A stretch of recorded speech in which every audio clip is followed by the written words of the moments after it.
stagger police cars in between because those are the only ones that didn't get wet. Oh no, I was behind the Fort Morgan police car and Did you get he hit? was getting nailed pretty good. That's all right.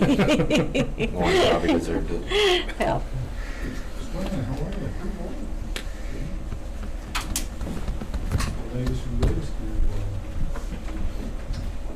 I just saw your text. What's this? Are we doing a field trip or something? Oh, you did it today? 32 or 8:15. We updated the room. This is actually pretty new. Two months ago. We talked about it. Were you gonna show me the hop on pop video? What's that? The hop on pop video? Were you gonna show that one? All right, it's 6 o'clock. Stand for the pledge. I figured. I pledge allegiance To the flag of the United States of America and to the republic for which it stands, one nation, under God, indivisible, with liberty and justice for all. All right, just a reminder to silence your cell phones. We'll start with roll call. Mayor Sherman, Here. Councilor Horton, Here. Councilor Klinkhammer, Here. Councilor Lundstrom, Councilor Scalise, Here. Councilor Spradlin, Here. Councilor Tyree. Here. Yeah. Approval of the agenda. Does anybody have any additions or corrections for the agenda tonight? If not, I'd look for a motion to approve the agenda. I make a motion to approve the agenda for the regular meeting, July 14th of 2025. Second. Any discussion? Roll call vote. Councilor Tyree, Yes. Councilor Klinkhammer, Yes. Councilor Scalise, Yes. Councilor Spradlin, Yes. Councilor Horton, Yes. Mayor Sherman. Yes. That motion passes. Approval of the minutes. We've all had a chance to look through the minutes of our last meeting. Do we have any corrections? If not, look for a motion to approve. Move we approve the minutes for the regular meeting of June 23rd, 2025. Second. Any discussion? Roll call vote. Councilor Horton, Yes. Councilor Spradlin, Yes. Councilor Scalise, Yes. Councilor Klinkhammer, Yes. Councilor Tyree, Yes. Mayor Sherman. Yes. That motion passes. Visitors and delegations. We've got citizen comments. Citizens are invited to speak to council on any item that does not have a public hearing scheduled. Do we have somebody? Okay. There's a 5-minute time limit per person unless otherwise noted. Please note that no formal action will be taken on an item that is not on the posted agenda due to the open meeting law provision. However, they may be placed on a future posted agenda if action is required. Okay, I brought notes to try to keep me on task. Okay. Vicki Quinlan, 1523 Eaton Street. And my comments are in regards to the 4th of July parade. The amount of water being sprayed by fire departments, the water balloons being thrown at people, and the water squirt guns, super soakers are out of control. Here's a fact. Not everybody wants to get wet at the parade. I don't care if it's hot, especially if it was a little cooler day. Not everybody wants to not everybody wants to get wet. It should not be assumed that because I'm sitting along the parade route, that I'm giving permission to anyone to throw water balloons at me to be sprayed with water. This applies to children as well. I attended the parade with family, which included my grandkids, 4 of them aged 3.5 to 10 years old. They do not like being sprayed with water. Last year we had issues with the water, so this year, in an effort to protect themselves, they had umbrellas. Unfortunately, we feel like this only made it worse. It's like we're calling for it was a water magnet. Despite our repeated requests and pleas for no water, we still ended up getting wet. In fact, the float driven by Diamond Pro Home Inspection proceeded to throw water balloons at us, hitting 2 of my granddaughters in the face. Didn't throw it at their feet, didn't throw it at their body, hit them in the face. I remind you, these are children, 8 years old and 6 years old. The shock and sting of the balloons immediately made them cry. They no longer wanted to remain at the parade, and instead wanted to go home. In their words, this isn't fun. I mean, it was kind of, if I can say fortunate, They didn't hit the grandson. He has tubes in his ears, and the force of that water balloon hitting him in his ear would have been much worse. 5 adults told the people on the float, on the Diamond Pro float, no water, no balloons. I mean, we're telling, our hands are up, I'm protecting my grandkids, saying, no water, no balloons.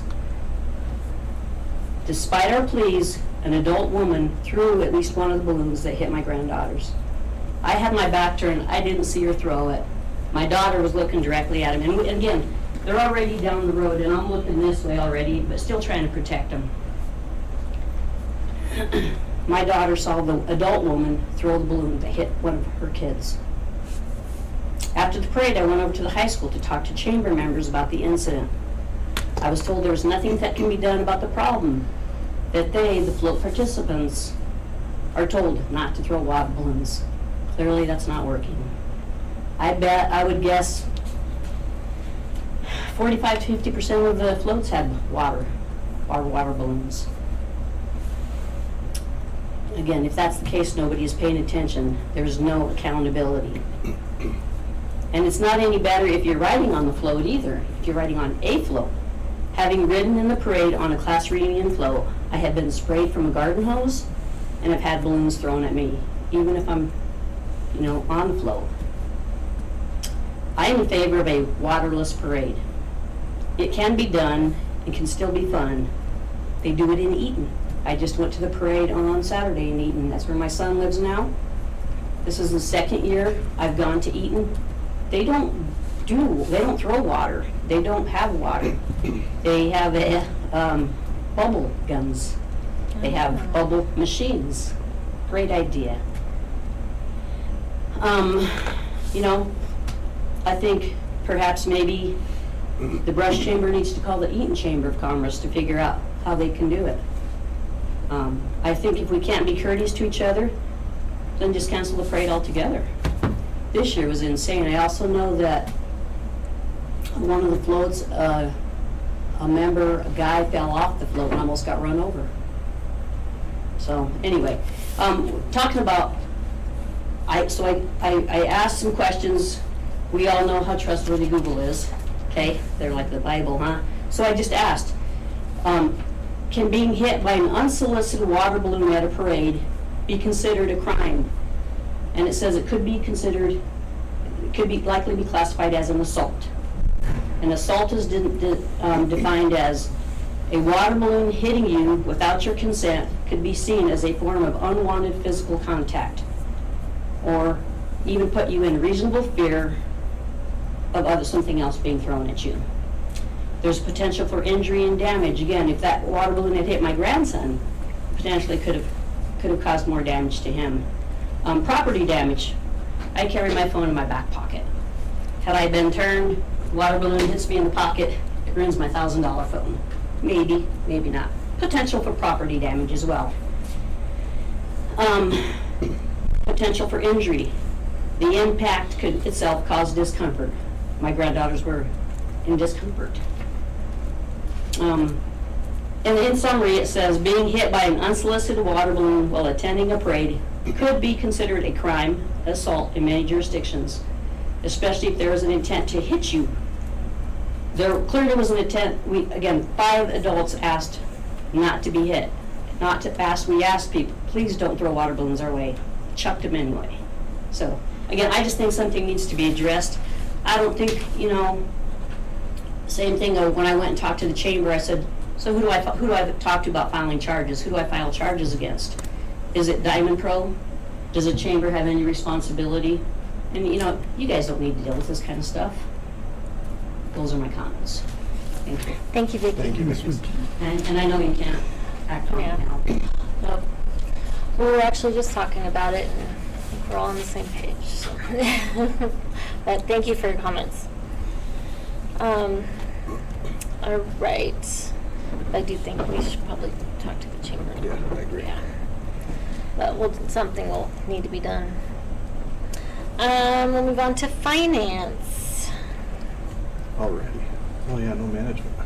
No management, sorry. There's no management. I move we approve disbursements and payroll for June 24th, 2025 through July 14th, 2025, totaling $869,669.08. Second. Any discussion? Roll call vote. Counselor Scalise, Yes. Counselor Klinkhammer, Yes. Counselor Tyree, Yes. Counselor Horton, Yes. Counselor Spradlin, Yes. Mayor Sherman. Yes. All right, that motion passes. Staff reports. Tyler Previs. Good evening, Madam Mayor, City Council.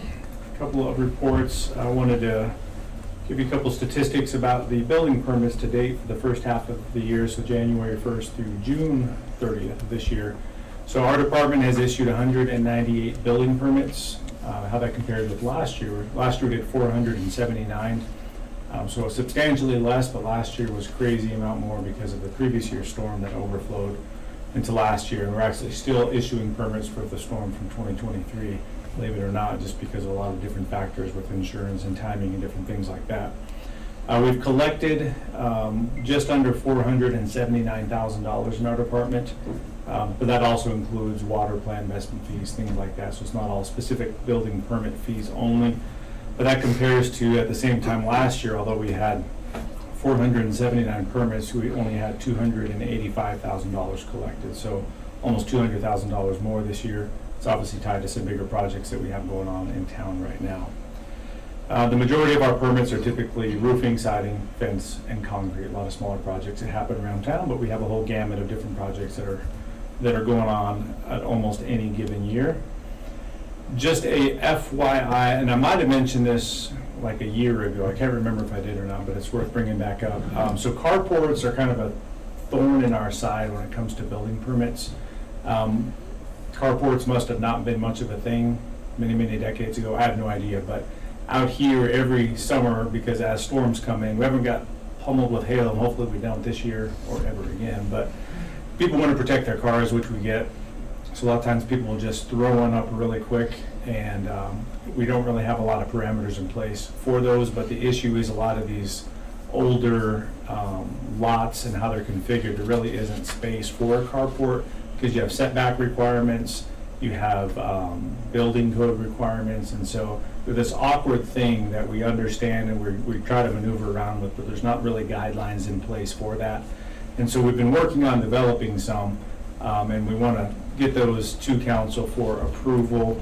But just FYI, in case you get comments and pushback, we're going to be sending out a handful of letters to property owners this week about unpermitted carports. And so if you get phone calls or emails, right now, if we sent them a letter, it's because they're still out of compliance, mainly because they haven't pulled a permit at all. But we're working on developing some parameters too, especially with the setbacks and that kind of thing. Last Friday, actually our last council meeting, I had presented to council in the work session about that housing report that we had over by the draft housing report over by the golf course. So we put that out to the community on Friday. Fantastic engagement.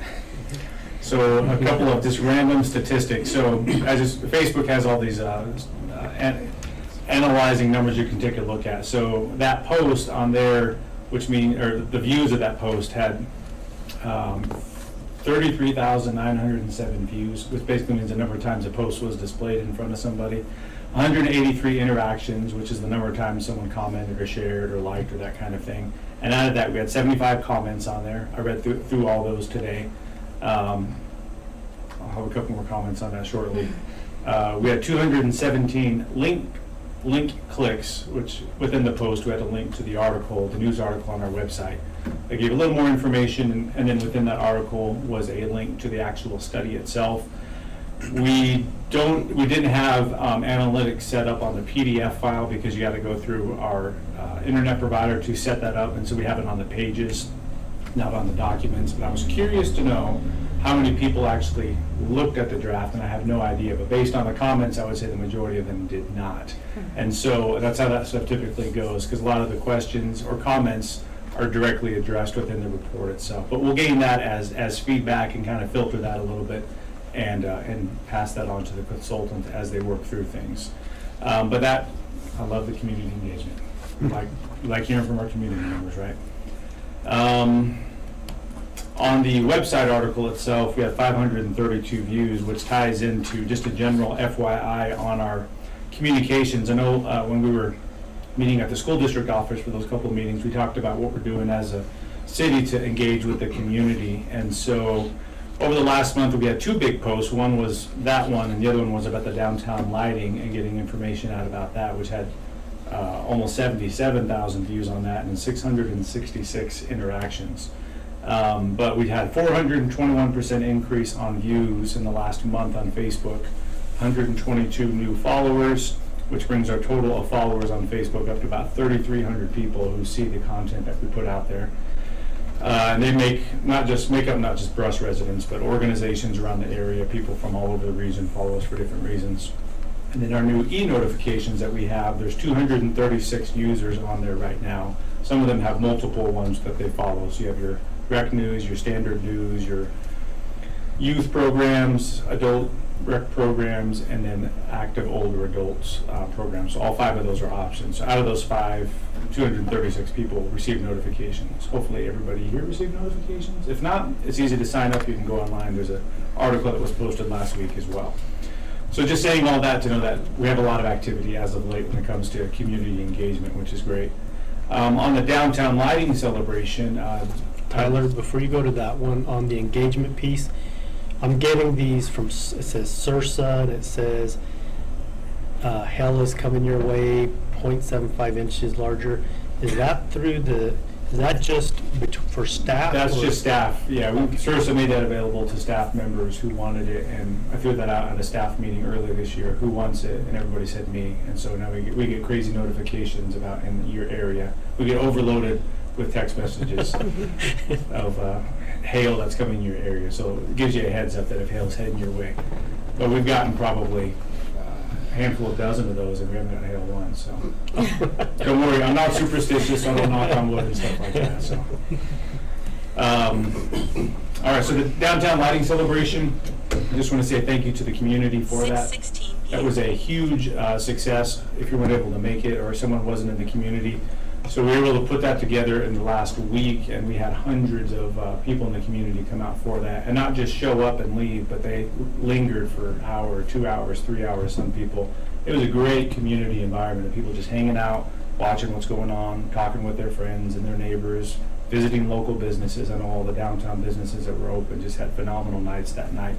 So it was a kickoff celebration, so we expected that to be really big. So thank you to all the businesses that helped out, everybody who came to the table to make activities available. And so on that, our goal is to continue the momentum and start planning events around that.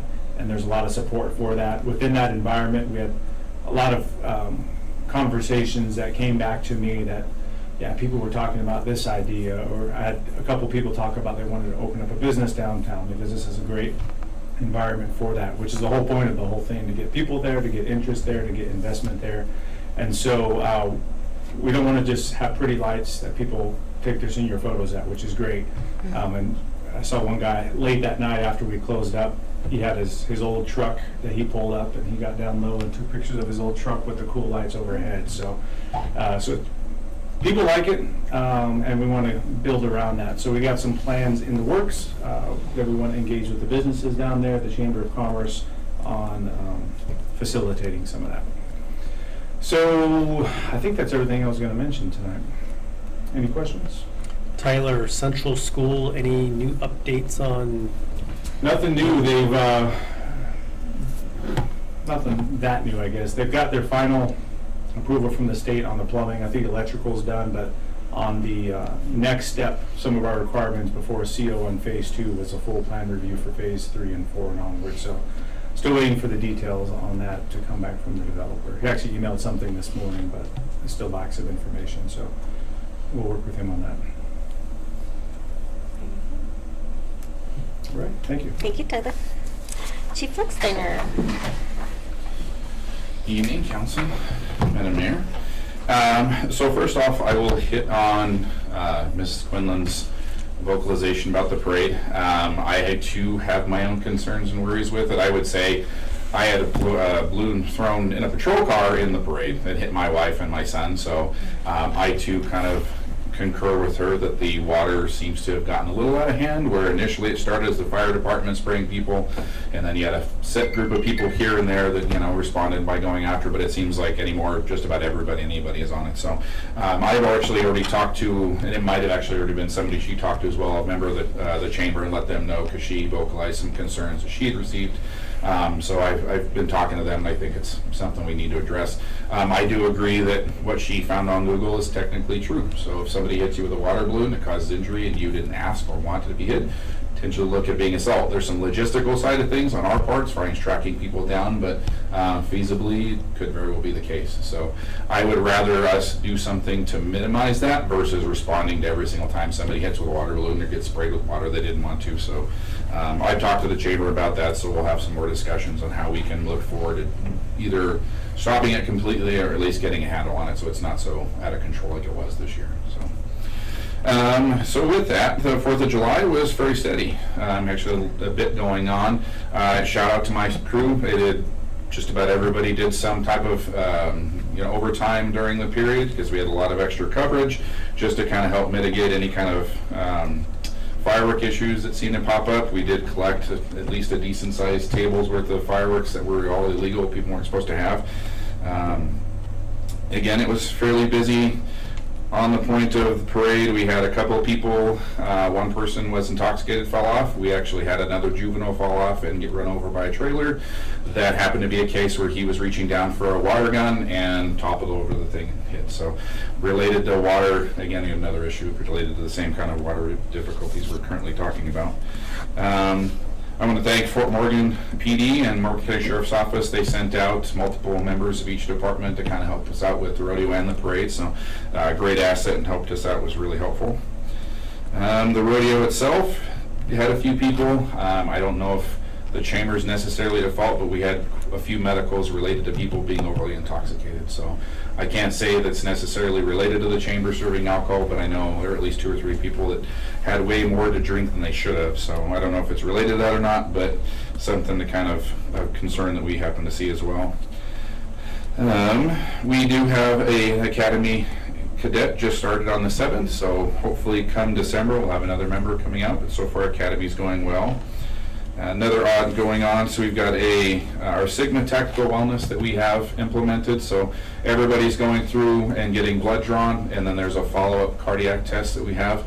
That's something SRSA has been paying for, and they put a portion of it here. The police department is an effort covering the remainder of that cost, because I think I'd like to see all of my staff take better care of themselves. So if I can help promote that by showing initiative and showing, that the city and the police department's there to help kind of cover them, to kind of put a little bit more effort on them. Got a lot of young kids in our departments. I'd like to see them take better care of themselves than I did in my younger years. Some other going on, Barbecue with the Blue comes up on August 6th from 4 p.m. to 8 p.m. We'll probably have a patrol vehicle on the MRAP again, because kids love crawling around in that. We also have a walk happening on August 16th for Mothers Against Drunk Driving. I'm putting together, at this point, there's 5 of us that are going to be taking part in that. It's in Windsor, around Windsor Lake. I've never been there, but I've had some staff interested in wanting to be able to do that to kind of help battle the drunk driving issues that we have in Colorado. We had a fairly decent arrest that I can't divulge a lot of into, but we have some fraud cases that we've been working on. Come to find out, it's kind of a criminal enterprise with multiple agencies across a few different states they're getting involved in. So one of the gentlemen that we actually arrested had a $250,000 bond out of Texas. So in arresting and getting hold of him, we found out a lot more information that we're now working with Homeland Security and Colorado Bureau of Investigation. So I can't go into more details than that, but great work on my department. This is one of those things to where she happened to be just picking up lunch and due diligence, just happened to see the same vehicle she'd been looking for before, happened to see them at the gas station, and then hurried up and caught up to him and got him pulled over, and just keeping her head on the swivel and always making sure she's taking an eye on things was a very big benefit. Hopefully got some good information that we can continue to pursue for her, and likely will impact a lot more than just the few $1,000s that we had lost here in town. So we also had our last training this last Wednesday for TASER instructor. So Part of the Axon related equipment that we got was the new Taser 10s. It's the latest and greatest from the new Taser thing, so we now have 4 instructors that we all went through. I got shot a few different times. I had 2 shots from actual barb taser, and then the rest of them are for halt training, which is essentially just like a hook and loop Velcro, and I'll show a couple pictures of it. Training went really, really well. I think they'll be a great and effective tool for the police department.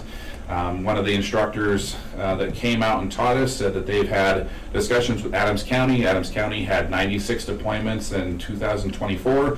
All 96 were 100% effective. Either A, they had to actually tase somebody, or B, they gave a warning arc or just verbal indication that they were going to use it, and they hadn't had no ineffectiveness whatsoever, which is really beneficial because we see historically with law enforcement, some people really not big on tasers because they don't work, because of clothing and different things like that. With tasers or Axon's new technology, they've kind of helped mitigate some of the thicker clothing and stuff with just the way the device works. So with that, I figured I'd enjoy seeing myself in some discomfort.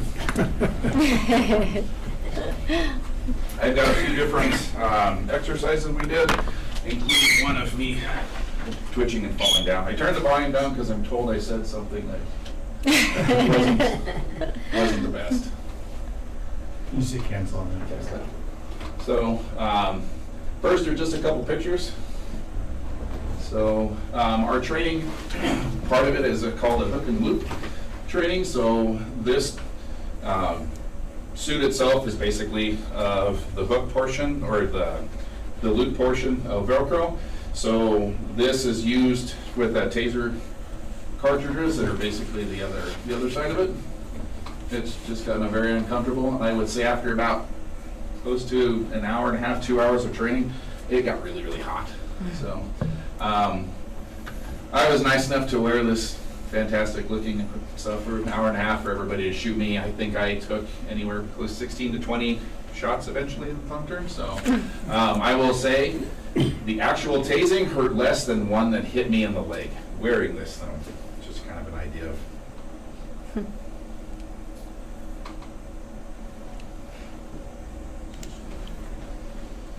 So right now it's just an engagement. Obviously we're just shooting 2 targets down here. And part of that is an active scenario. This is the person that you're supposed to be responding to. You give verbal commands the entire time.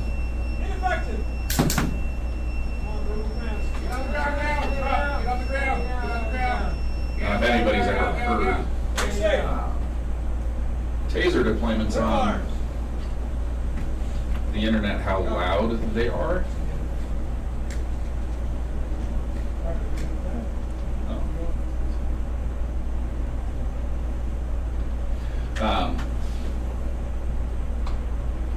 I would say like the current tasers, you really don't hear that very loud, audible, like electricity sound anymore. Essentially, it's just a little click. There's no audible to it. There's an audible sound that you can do for a warning device, but there's not that very, very intense and typical electric sound that you hear regularly.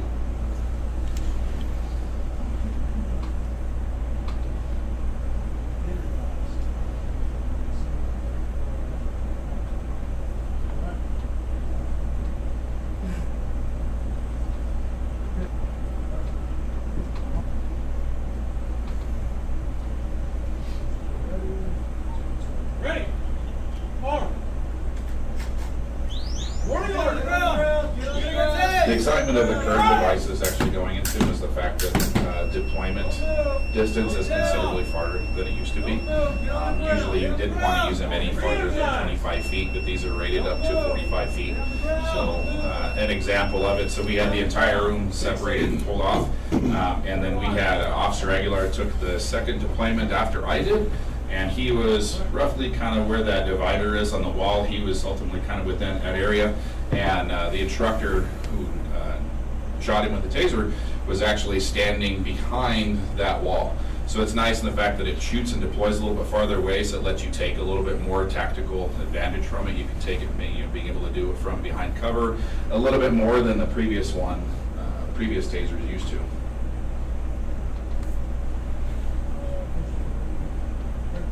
Ready? Arms. Get on the ground. Get on the ground. Get on the ground. Run. Yeah,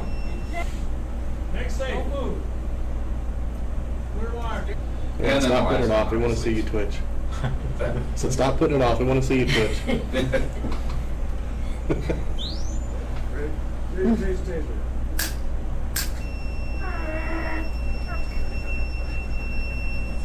As I said, I can tell you that the probe that hit my back actually really wasn't that bad. Like it hit me and I was like, okay, that really didn't really hurt. I think I've had bee stings that hurt worse than that. And then the second one hit and that wasn't as good. I think it's beneficial because it kind of helped explain from a perspective of, what a taser is capable of doing. And I did it kind of for my staff to kind of show, that there's no long-standing issues or anything. They said I mentioned the two probes that hit me here. The hook and loop one that I was wearing the suit left a bruise. It's probably about yay big now. It can hurt considerably more than these two did. Obviously, the actual tasing itself hurt more than that, but the actual impact from the probes really wasn't that bad. So we're excited to have them. I think it'll be a huge benefit for us long term to help minimize injury. I mean, the biggest thing for tasers is we want less hands-on stuff. We want less fighting, less telling. So the quicker that we can tell somebody, hey, you're going to get tased and you're going to put down, limits obviously any kind of workman's comp related things, keeps people from getting injured and having longer careers and less issues than that. So we're super excited to get them out there. We're looking at probably getting everybody out with them probably the next couple months just because of some other training requirements and needs that we have right now. But hopefully the next couple months everybody will see them. And if we ever see anybody on the road or have an opportunity, I'll bring one in just to kind of show what it is. So I think they're a really neat piece of technology, and it's good to see some innovation in that thing. Since injuries and stuff continue to be a big issue, so we're looking forward to it. Cool. Awesome. You didn't have to hear me, Gus. Great. Thank you, Chief. Chris Bostron. I have nothing for you this evening. All right. Dan Crubb, City Attorney, is on the phone. Thank you, Mayor. I also have nothing this evening, but happy to answer your questions if you have any. Okay. So, Mr. That's okay. Anybody have any questions? Yep. All right, Lauren DeBecker. The only thing for me to really talk about tonight is the 2025 election process that is beginning. We are participating with Morgan County in the coordinated election this year. And so you'll see an IGA coming soon on that. We have 4 seats that will be on the ballot. Ward 1, Councilor Lundstrom, Ward 2, Councilor Klinkhammer, and Councilor Horton for Ward 1, Councilor Klinkhammer for Ward 2, and Councilor Lundstrom for Ward 3, and then also the mayor seat. Our process will kick off on August 5th when we have a candidate meeting, and I will be sending out the public notice on that tomorrow. Petitions will circulate between August 5th and I believe August 25th. And so we're preparing to get all of that started. Are there any questions? Okay, that's all I have. Thank you. All right, Humpty Torres. Okay, just one item this evening, just a real quick recap of the Brush Rodeo and all the 4th of July festivities. First, a thanks to the Rodeo Association. The Rodeo Association, they're meeting right now in our other room. And so I attended that long enough just to get some of the information, but right now the numbers are looking like they had a record number of participants, the rodeo contestants that are in the rodeo. So it's great to see that. And I think a lot of that is because they've increased the purse amount, so the prize money that's available to all the contestants. So they've had a lot more that have interest in it. And so they were expecting a larger crowd, so they did put together quite a few more vendors. And so the vendors, they had a record night of number of vendors, and all the vendors seemed very happy because they were busy all 3 nights. We had great weather, so that helped out as well. And then record number of attendees. It's always really hard to count the number of attendees because we have a lot of guest passes and free passes and things like that.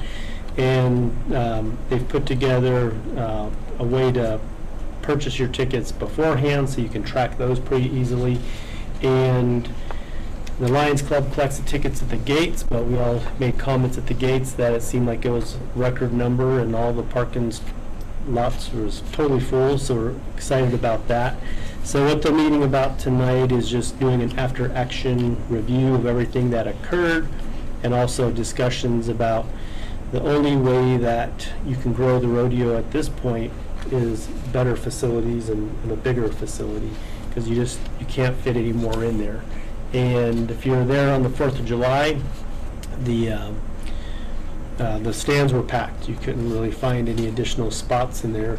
And then down below the stands, it was just packed shoulder to shoulder, and just a small little walkway to go in between.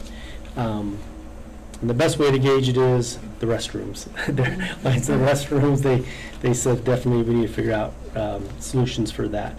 But the rodeo went great all of those nights. The fireworks were great. The parade, was pretty good as well. But for sure, the rodeo had one of their best seasons ever. So they're looking forward to starting the planning for the upcoming year. But before that, they're going to meet with the county commissioners to see if there's some improvements to the fairgrounds that can be made between now and then. That's all I have. Thank you very much. Mayor and council reports. Councilors have anything they'd like to share? Any CML updates? Or? Just weigh in on the balloon thing again. Yeah. And the water thing. We're gonna have to figure something out there because it was out of control. Yep. I agree. Was there something that council will be able to do in regards to that? I don't know if we can. Well, we'll talk with the chamber, but I'm sure there is something we can do. I mean, We'll there's put gotta it on a be- work session so we can have further Yeah. discussion? Yeah, let's get a couple discussions with the chamber, and then we'll get a work session meeting pulled together to see some solutions. And there's probably some other recommendations, other places beyond the balloons as well, so we can have a long discussion about that. I think Vicky's comment about the bubbles is something we need to follow up on and see how they did that. And Yeah. And they still need your permission to have a parade, isn't that the right? Correct. So, Yes. so we do have a lot of ability to work on that. I know I got hit in the face with the water balloon. I was not amused. So. my Yeah. wife got hit in the leg with a water balloon. Mhm. Got a big old bruise on her leg. Yeah. Yeah. Yep. We need to address it somehow, and we're gonna have to address it on both sides. Mhm. The homeowners. And Yeah, it has to be the spectators as well as floats. the. Yep. Yeah. And it's not only from the floats, it's from one side of the street to the other side. Yeah. When they don't connect on the float, it goes over and Mhm. who's ever over there gets it. Yeah. Yep.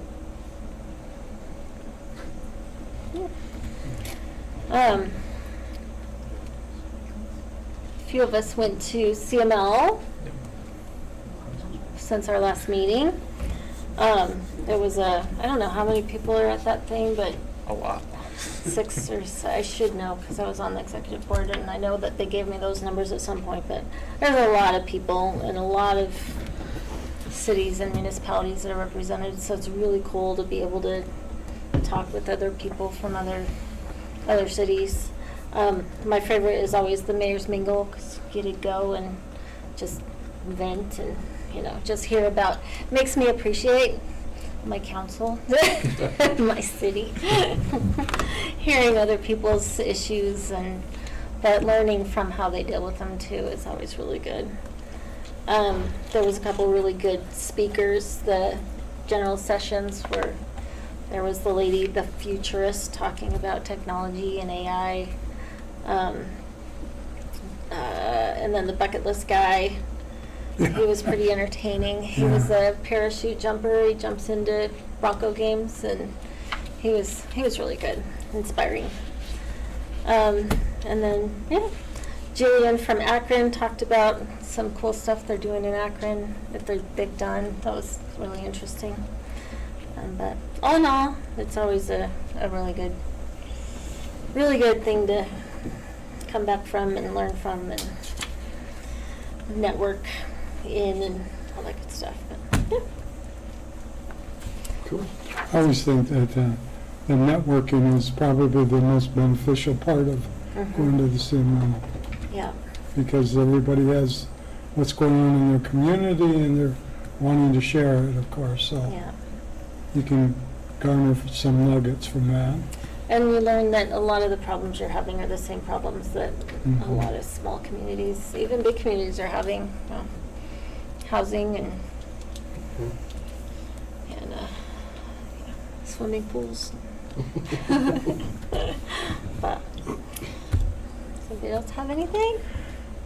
All right. I would look for a motion to adjourn so we can move into our work So session. move. All in favor, say aye. Aye. All right, work session. I'm not going to bang this because it's right in Dan's ear.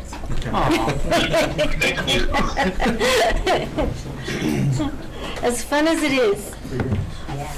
Disappointed. I need to just move it. Maybe you can get a hammer, one of those squeaky hammers. Oh, yeah, it just squeaks. That might be better, I don't know. Yeah.